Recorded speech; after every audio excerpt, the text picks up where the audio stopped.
After months of going on social media tirades, attacking gamers, and just making herself look like a pretty bad person, Alyssa Mercante has finally decided to give up on social media because she is now quitting X, potentially going to Blue Sky to rant and ramble about how she wants the gaming industry to be better, and basically everybody is mocking her for it. I have a few different things to show off, but before I get into the topic, if you enjoy the content I create, check out the links in the description, join the community in my live streams, and consider supporting through Patreon or YouTube memberships. Now, obviously, when it comes to the video game industry, people are pretty divided right now. There are a group of individuals like Alyssa and the journos who think that the industry needs to continue to do better in terms of DEI initiatives, and they also need to shun the very people they need to swipe their credit cards on experiences. But gamers are on the other side, and they are willing to speak up and voice when they are unhappy. And someone who has made gamers very unhappy is Alyssa Mercante. She constantly attacks us. She constantly says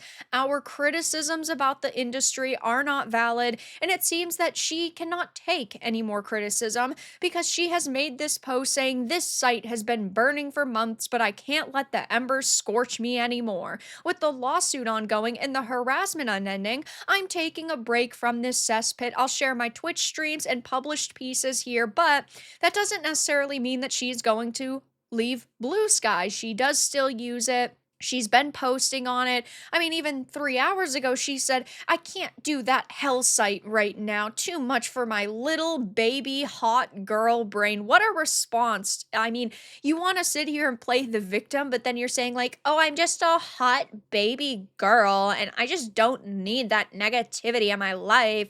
You could do a little bit better than that. But let's be honest, it's not because she's facing a lot of backlash. It is because she is throwing out any sort of lawsuit that she had against someone like SmashJT, because just a few days ago, she went on a live stream with none other than David Jaffe. She went on a rant, she went on rambles, and well, she has made herself look extremely bad, and she accidentally destroyed her own lawsuit. So this is a SmashJT article. It says, in what could only be described as a catastrophic misstep, Alyssa, the disgraced former gaming journalist who was kicked like a bad habit, the failing and sputtering Kotaku, just effectively derailed her entire legal case against SmashJT during a recent appearance on David Jaffe's YouTube channel. Now, when I heard this was happening, I was shocked because why would you do this, okay? When you are in a lawsuit, you have to be very careful about what you're saying and what information you're revealing. So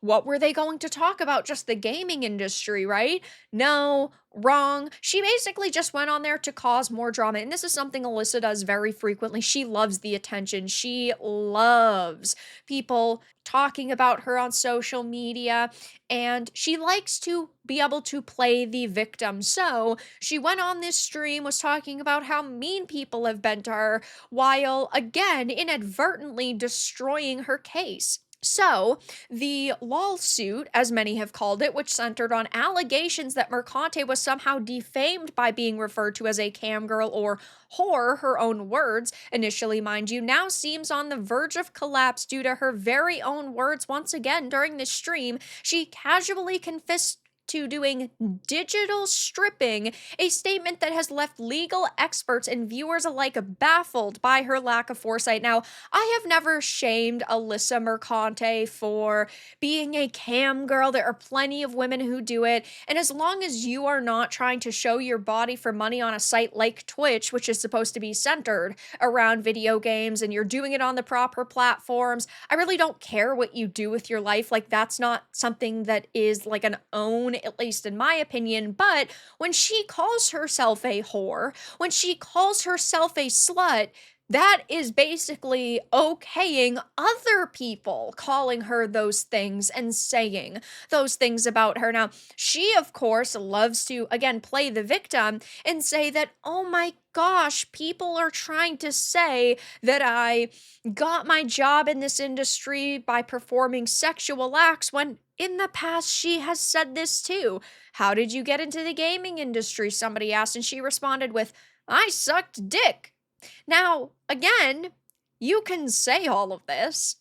we should not want Alyssa Mercante deplatformed, but she's damaging her own reputation and her own image, and we're not even doing anything. And I get it, right? She's probably faced a lot of backlash over the past few months, and there are always bad apples in every bunch.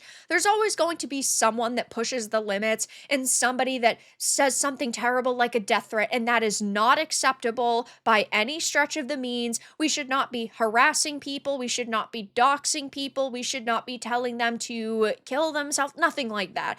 But on the flip side, people like Alyssa love to call real criticism hatred and harassment. And she has said that she is part of a targeted harassment campaign, just like the women who started Gamergate 1 said about themselves.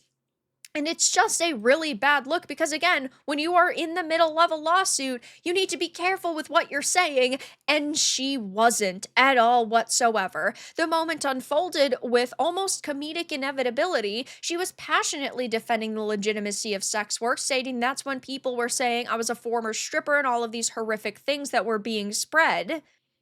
So saying she's a stripper was horrific, but she was. However, her defense turned into an unintentional confession as she added, the issue is that I have had is that when I did, because I did briefly do cam work, like digital stripping. And then Jaffe responded with, if you feel comfortable doing this, then do it. What did she think was going to come of that? One of her major arguments within this lawsuit is that she is being defamed by being called a slut or a whore or a prostitute. But she is admitting to doing digital stripping. And again, she can do that with her life if that's what she wants to do. But then you cannot go and sue people based on legitimacy because it is legitimate that you did these things. You even admitted it yourself, which I just think is absolutely so hilarious. And it seems that yesterday she had kind of a breaking point. She posted this selfie, which is truly horrific. I mean, she's really kind of looking like the Joker there. Harley Quinn needs to get back to Arkham Asylum. But it's clear that she has reached a breaking point because she has been facing so much backlash. But I truly think now she's melting down because she's realized how much damage she has done to her case. And I don't think any of us ever really expected her to have a strong case or like win this lawsuit at all whatsoever. But she could have at least acted professional during that time to make it seem like she was taking it seriously. And that's not the case. And even over the past couple of days, she's been trying to stir the pot. And I did cover this in another video, but she said Shadows reinvents Assassin's Creed, but can it appease the haters? With a diverse cast and new vision, the game feels revolutionary, yet bad faith culture warriors are unlikely to be impressed. So she can't even write one single piece about the games industry without attacking gamers. And of course, the reason why she got so much attention last year was because she posted this article titled Sweet Baby Ink doesn't do what some gamers think it does, which is a complete lie. They do exactly what you believe they do. Yet she thinks that she is in the right and that she can say whatever she wants, and that's certainly not the case. So now she has decided to leave X. I don't think she's going to be gone very long because she does crave attention. She does love when the spotlight is put on her. And sure, making these videos is technically giving her attention, but at the end of the day, these people will run rampant and they will continue to do damage if you do not call them out. So I do feel it is important to call her out in some capacity. Usually that's in posts on X, sometimes it's videos, but she's just making herself look worse and worse, and she can run to Blue Sky all she wants, but that does not mean that we cannot see her posts or those posts can still not be used against her. So I bet she'll be back in like a week or two. I don't think she's going to stay away for very long. She just wants people yet again talking about her. But for now, that's all that I really had to discuss in this video. Let everyone know your thoughts in the comments below. If you enjoyed this, give it a like, and if you didn't, give it a dislike. I appreciate your support either way, but I'll talk to you all again in the next video really soon.